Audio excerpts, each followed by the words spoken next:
The first element of the scientific method is observation. Now, observation is not just, oh, look, there's a bird. Oh, look, there's a guy who doesn't know how to improvise. It's not just making like a surface level observation. We're talking about careful observation. We're talking about observing something and digesting it and kind of living with it for a little bit and really fully comprehending, understanding what it is that you're observing. Maybe not 100%, but you have to put a little bit of effort into this stuff. And the way you do this is through research. You have to be like a scientist collecting data points to study, right? So, how do we do research as a musician? Well, we can listen to lots of different styles of music, and in that process, you sort of figure out what do you like about certain things, what do you not like about other things. So I'll give you a couple of examples of my own musical research. Let's take Earth, Wind, and Fire, for example. You will have recognized this little fragment from a very popular Earth, Wind, and Fire song called Getaway. And it actually is in a little bit of a higher key. And the beginning of that song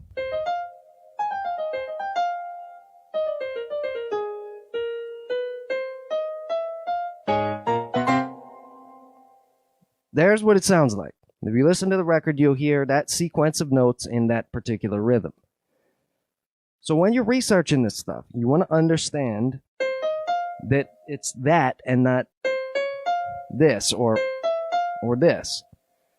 And musicians will try to, oh, well, I like to play it better this way. It's like, oh, you're just wrong. Learn it the way that it actually is. You have to have a little bit of an ear to figure this stuff out.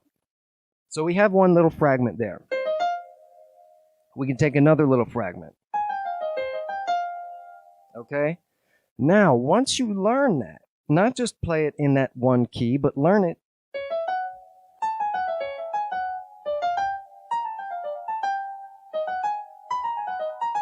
play it in all the keys as well.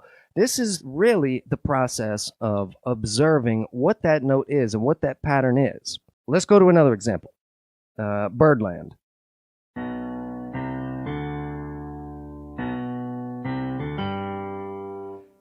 There's a whole lot of stuff in that song that you can learn without having to, of course, learn the entire song. You can take a little piece. You could use that as a bass line anywhere.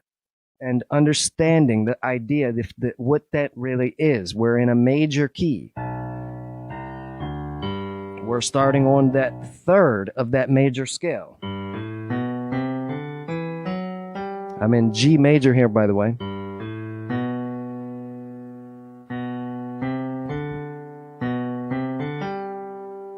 So if you're a bass player, obviously you should really, really know that bass part. We could also take another little piece from the same exact Weather Report song.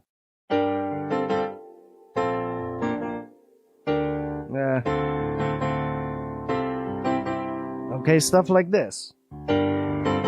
So we started here.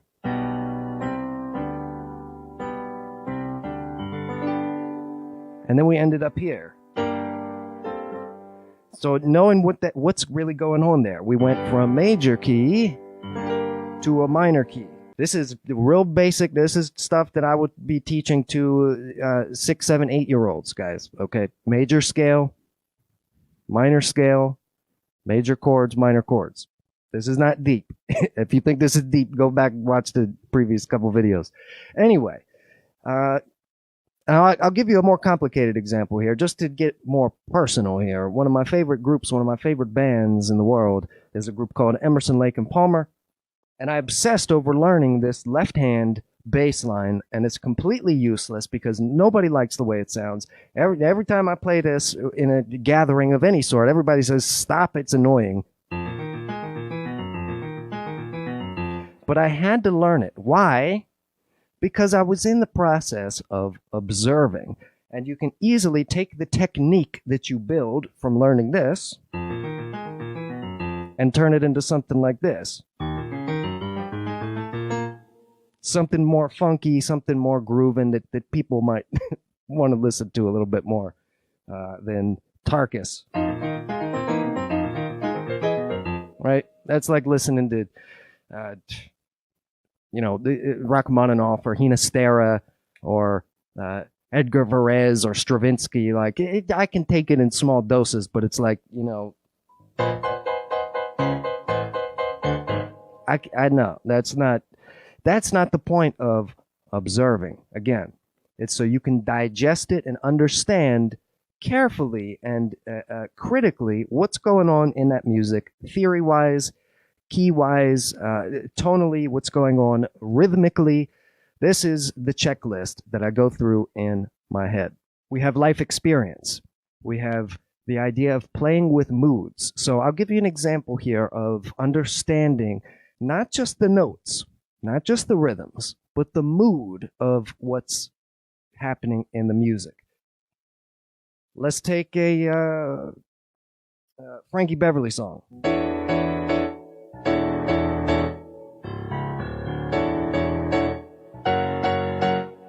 Okay, you hear that, and you don't just hear notes, right? You feel that. It's like a fanfare. It's like a statement. It grabs you, and it says it's triumphant. It says ba ba ba. Okay, that's a mood right there. Now, if I played it like this, it's not the same mood. So there's the aspect of understanding how moods are created with music and how you can enhance a mood by doing certain things with your dynamics, with your articulation, with your phrasing. I'll give you an example of taking a lick and changing the mood here. All right, how about this one? How about this famous Beethoven melody that sounds like this?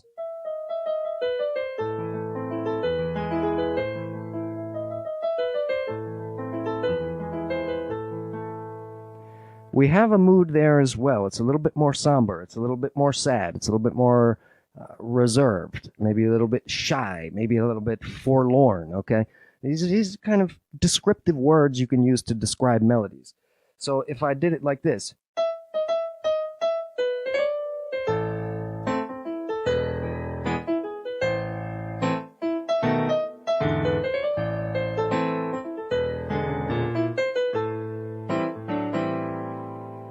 that's a totally different mood. I think you would agree. And so you can take the same notes and almost the same rhythm and still change the mood very drastically and have a lot of fun with this. And again, this all comes down to observation. You have your mood that you feel when you're sitting down to play. When you sit down to practice, you should be practicing in a way that suits that particular mood that you're in at that moment. You don't want to always have the same like rigorous exact way to practice. That's not fun for anybody. So when you understand your own mood and your own intuition when it comes to that kind of stuff, you can practice more effectively and have a lot more fun while you're doing it. For example, if I'm feeling completely exhausted, maybe back when I was at University of Maryland, I'm completely exhausted, but I have another page that I'm supposed to have memorized for this Bach toccata and fugue or something. Well, if I'm completely exhausted, I might change the way that I approach that kind of stuff. I might, I might play it without the trills. So let's say,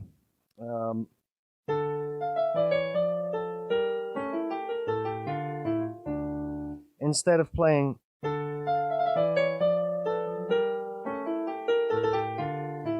instead of going all through that extra work and playing those, doing all these extra little trills and things, maybe sometimes it's okay to simplify something and make it a little bit easier on your brain, a little bit easier on your mind. And being able to do that and bend and twist these different melodies as you find them, as you discover them, is a great, great, great skill to have, and it will make you better and better at observing these different types of issues going on. Also, during observation, some of the other things you want to be doing is measuring. We talked about already understanding the scales, understanding the scale degrees. You gotta standardize your units, right? You got to make sure you're using the same theory and the same basic starting point, whether you're observing something and learning it note for note, or whether you're improvising and recreating something totally fresh. So again, only theory I'm requiring for this class is major, minor, scale degrees. All right, that's all we're really worried about here. What's the next step in the scientific method? Come on, all y'all out there did science fair projects at some point. Well, the next step is to formulate a hypothesis. Now, a hypothesis comes from the observations that you made. Just like we said, you don't make a surface level, shallow observation. You don't make a surface level, shallow hypothesis either. A hypothesis, it's not just because, well, I think this just because that's what I think, because that's what I don't know, because that's what it's supposed to be. That's not a hypothesis. That's just not really caring that much, not really putting in any thought. A hypothesis, on the other hand, over here is an educated guess. Educated guess, which means you already have a starting place to form your hypothesis. You already kind of know something. You don't have to know it all, but you know a little something, something. So when you make a scientific hypothesis, it should be written in the form of a sentence. I think this will happen if XYZ. If you manipulate this and this and this, then I think this is what's going to happen. That's a full sentence, okay? There's a what. There's a why. It's not just, random. It could be, though. It could be a wild guess. You could just take a shot in the dark. Sometimes you're right, sometimes you're not. As long as you're making an educated guess, and you're making it into a full sentence. How does this apply to music? All right. Let's go back to our getaway. We have this little 3-note piece here. Let's form a hypothesis with that. Here's what I might do. Play it first, but then try to distort the rhythm a little bit.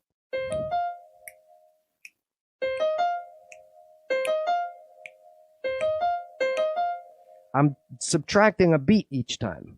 Let's subtract 8th notes this time.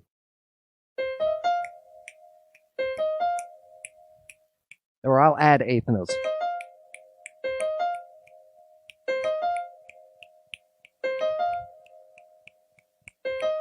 Okay? So you could do stuff like that. And again,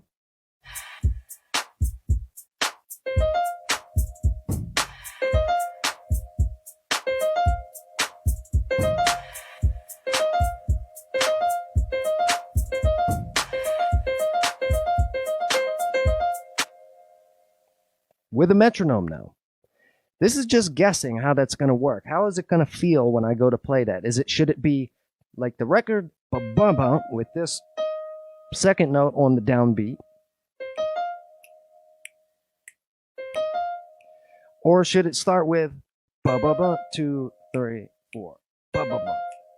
How should that go? This is how you make your musical hypothesis. It has a definitive change or a definitive expression that you're doing with that thing that you got, that you observed from somewhere else. All right, you with me? Let's take the other one. Let's take the Birdland. All right, let's take a different piece of Birdland.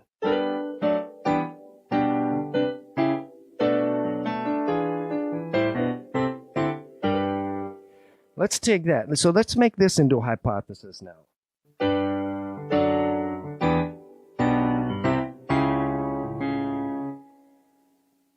You chop the end off, lengthen the rhythms on the other part. Change the time signature. But how about we alter the melody a little bit?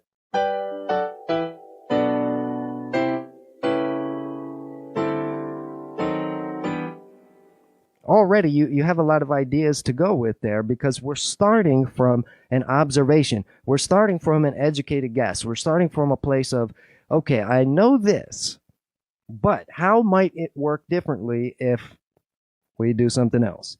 The process of testing is known as making an experiment. The experiment is the process that I just demonstrated for you. Okay, hypothesis is up here. Hypothesis is what you think.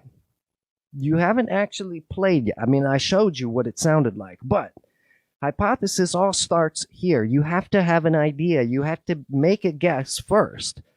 The experiment is the process of actually converting that guess into something that you play on your instrument. What is an experiment? Well, an experiment needs to be designed. When you first start learning how to improvise, your experiments here are not just going to come out of your head in the moment on the fly. Unless you have a kind of a poorly designed experiment, and that's okay too. I'll demonstrate that for you as well.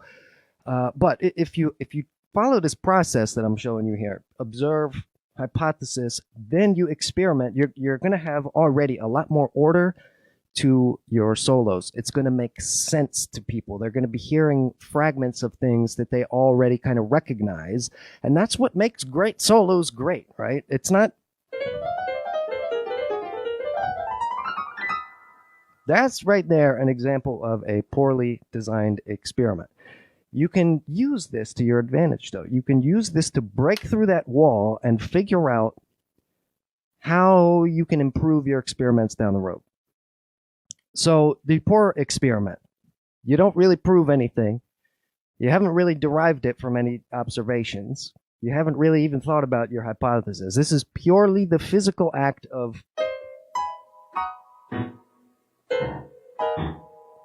playing notes that nobody told you to play, right? This is in its simplest form, this is improvisation right here. This is what every little baby does when you set them down on the keyboard and they're 1 year old or whatever, right? They sit there and they go, they know intuitively what it's supposed to do, something like this, right? It's supposed to make a sound, but they don't know how to, they don't know how to do that yet, but they know how to do this, all right? And folks, those graduate students at University of Maryland I told you about earlier, they couldn't do this. So what does that tell you about improvisation? It's really that it's way simpler than everybody tries to make this stuff, okay? Even a poorly designed experiment is going to make you get better at improvising, okay? I'll give you an example of this, okay? Let's do, when I was first started learning how to solo, this is the chord that I used all the time. That was actually this one. It was 3 notes, okay? You can kind of see what I'm doing there. I'll make it simpler. We'll make it white keys. D, A, C, okay?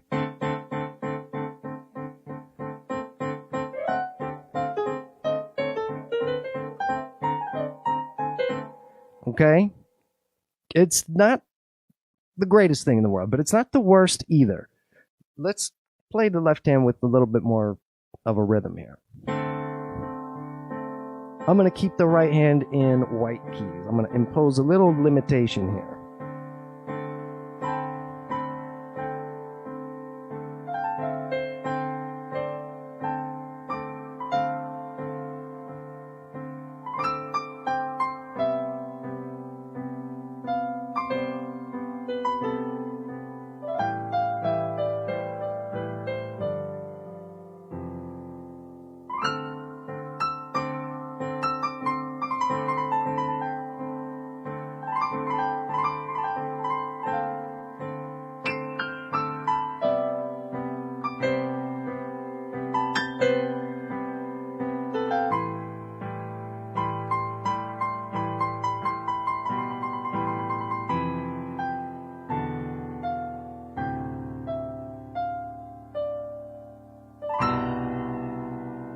Random keys, folks. Just random keys, no order to it, no technique to it.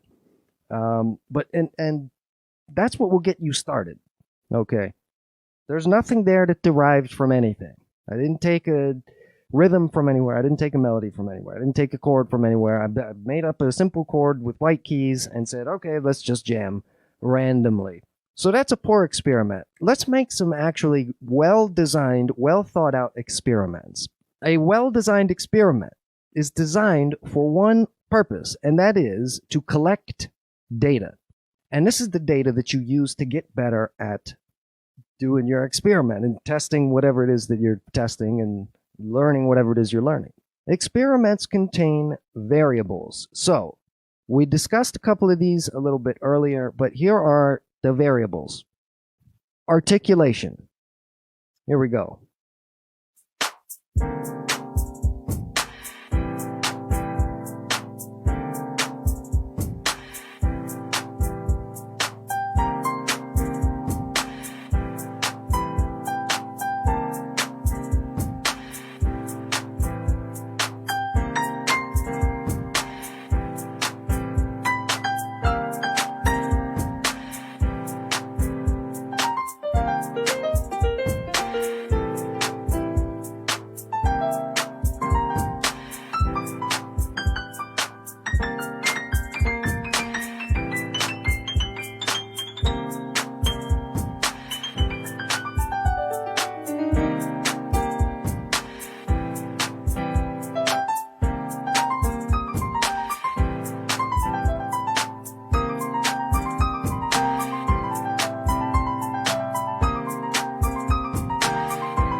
All right, so we just took getaway and we altered some variables. Rhythms, that's a variable. Articulation.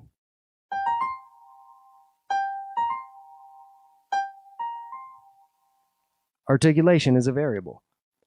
Dynamics. Dynamics is a variable.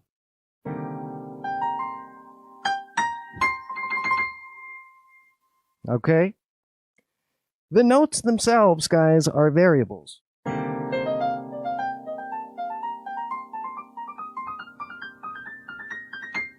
Taking the same exact little fragment, going up the scale, going down the scale. It's exactly the same, okay? So this is where your improvisations will start to make a little bit more sense, because you're starting from something scientific. You're starting from something strategic that you've observed, you've formulated. Okay, maybe if I leave a little space and then do it again, but in a higher octave, and then I do it a third time, but the third time I'm going to try an octave, and then a tremolo, and then I'm going to do it faster and go all the way down. You're thinking now. You're thinking in terms of making an educated guess on what's going to happen, what's it going to sound like. And then the physical act of doing it is simply the experiment. The last thing that we're going to talk about, well, of course, with your experiment, the end result here is the conclusion of the experiment. And what you get at the end of the day, at the end of your experiment, is you might get, you may have affected something about that observation by altering the variables. You may have changed the mood. You may have changed the key of it. You may have changed the arrangement. You may have taken something from this genre and plopped it into another genre. You receive data. You learn, okay, this worked, but this one didn't work as well. It's too hard to do in that rhythm or in that key. You get data from this stuff. That's the most important thing about the scientific method, is the data that you get at the end of the day. Here's the thing about data. There are some hard truths when it comes to gathering data. You don't always like what you find when you receive a lot of data, especially when you're trying to learn a new skill on your instrument, such as improvisation. You don't always like the outcome of the experiment, because it shows you what's possible for you at this stage of your musical journey. That's why my question of the day is improvisation important? Is it useful for musicians? I think this is the kind of stuff right here that I'm teaching that will take a decent musician who can play and learn songs, who has a good ear, and take him to the next level of artistry, to where they're creating stuff without even thinking about it, creating new, innovative music. That's my opinion on improvisation. But what do you guys think? Is improvisation useful at all whatsoever? Like I said a moment ago, improvisation is extremely helpful because you get this kind of data. Now, you're learning what sounds good. You're learning what, maybe this lick,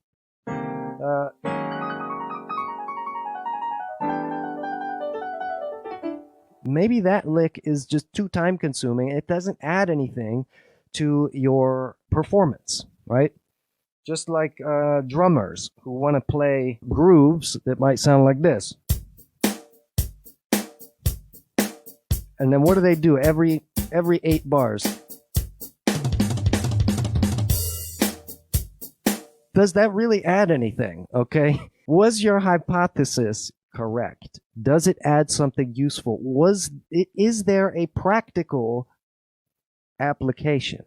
By the way, I've broken down a lot of great licks on YouTube already. Check out my whole series, my playlist called Lick of the Day, right up here. That is basically the conclusion, to use the scientific term here.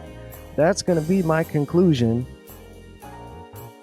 to the scientific method of improv.